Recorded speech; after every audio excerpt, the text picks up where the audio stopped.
Двигатель ЗИЛ-130. Хозяин купил контрактный блок, откапиталили его, появился стук.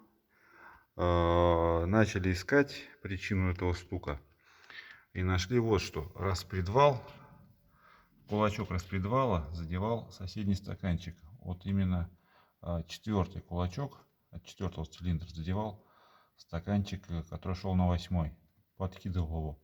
Двигатель троил и стучал на оборотах. Распредвал был туда утоплен на 3 миллиметра.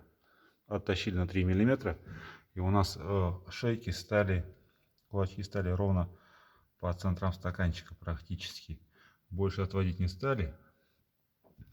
Сейчас вытащим шайбу, поставим сюда и надеемся, что причина стука этот уйдет.